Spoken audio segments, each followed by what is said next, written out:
Suatu hari, ada seorang laki-laki tua datang ke kedai teh. Wajahnya tampak bingung dan seperti sedang mencari seseorang. Rupanya, ia sedang mencari Abu Nawas. Ia ingin mengadukan masalah pelik yang sedang dihadapinya. Ia merasa tak dapat menemukan jalan keluar dari masalah itu. Ia sudah hampir putus asa dan tak tahu harus berbuat apa. Salah seorang pengunjung kedai teh itu ingin mencoba menolong. Ia menanyakan masalah yang sedang dihadapi laki-laki tua itu. Laki-laki tua itu menceritakan masalah yang dihadapinya. Ia mempunyai rumah yang sangat sempit, sementara ia tinggal bersama istri dan 8 anak-anaknya. Rumah itu terasa terlalu sempit, sehingga mereka merasa tidak bahagia. Suasana rumah tidak nyaman dan tidak memberi ketenangan. Semua pengunjung kedai teh itu mendengarkan cerita laki-laki tua. Namun, tak ada seorang pun yang bisa memberi saran untuk orang itu. Akhirnya, mereka menyuruh orang itu pergi mencari Abu Nawas. Kebetulan letak rumah Abu Nawas tidak jauh dari kedai itu. Orang itu pun pergi ke rumah Abu Nawas dan menceritakan masalahnya. Setelah laki-laki itu selesai bercerita, Abu Nawas menanyakan apakah ia mempunyai seekor domba. Jika tidak, Abu Nawas menyarankan agar ia membeli seekor domba.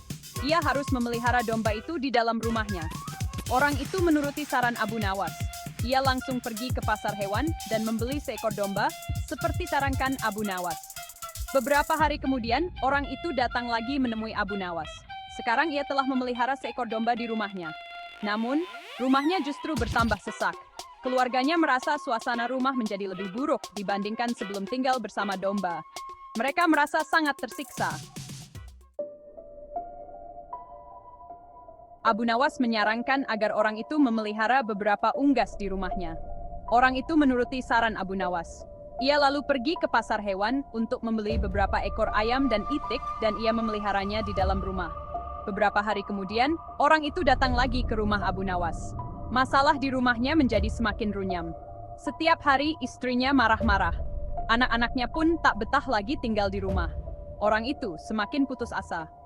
Ia berharap kali ini Abu Nawas memberinya jalan keluar yang terbaik. Abu Nawas menyarankan agar orang itu membeli seekor anak unta dan memeliharanya di rumah. Lagi-lagi, orang itu tidak membantah. Ia langsung pergi ke pasar hewan dan membeli seekor anak unta. Ia lalu memelihara anak unta itu di dalam rumahnya. Beberapa hari kemudian, ia mendatangi Abu Nawas kembali. Wajahnya semakin kusut. Masalah yang dihadapinya bertambah banyak. Ia sudah kehilangan harapan. Keadaan di rumahnya sekarang lebih mengerikan daripada hari-hari sebelumnya. Rumahnya menjadi kotor dan bau serta penuh sesak. Ia dan keluarganya sudah tidak tahan tinggal serumah dengan binatang-binatang itu. Abu Nawas menyarankan agar orang itu menjual anak unta miliknya. Orang itu segera melaksanakan saran Abu Nawas. Ia langsung menjual anak unta yang ada di rumahnya. Beberapa hari kemudian, Abu Nawas pergi ke rumah orang itu. Ia ingin melihat keadaan mereka sekarang. Orang itu tampak tersenyum ketika menemui Abu Nawas. Orang itu bercerita bahwa keadaan mereka sekarang lebih baik karena anak unta itu sudah tidak ada. Rumahnya tidak terasa mengerikan lagi. Mereka merasa lebih bahagia. Abu Nawas lalu menyarankan untuk menjual unggas-unggasnya. Orang itu menuruti saran Abu Nawas. Ia pergi ke pasar hewan dan menjual unggas-unggasnya. Beberapa hari kemudian, Abu Nawas kembali memintanya untuk menjual domba miliknya ke pasar hewan. Orang itu pun menjalankan saran Abu Nawas. Ia segera pergi ke pasar hewan untuk menjual domba miliknya. Beberapa hari kemudian, Abu Nawas mengunjunginya lagi. Orang itu menemui Abu Nawas dengan wajah berseri-seri. Ia mengatakan bahwa rumahnya sudah tidak penuh sesak lagi. Ia dan keluarganya merasa rumah itu bertambah luas karena binatang-binatang itu sudah tidak tinggal bersama mereka lagi. Abu Nawas menjelaskan sebuah rahasia. Sebenarnya batas sempit dan luas itu ada dalam pikiran. Rahasianya ada pada rasa syukur kita. Bersyukurlah atas nikmat dari Tuhan, maka Tuhan akan menanam keluasan dalam hati dan pikiran kita. Laki-laki tua itu tersenyum mendengar penjelasan Abu Nawas. Ia menyadari kesalahannya selama ini.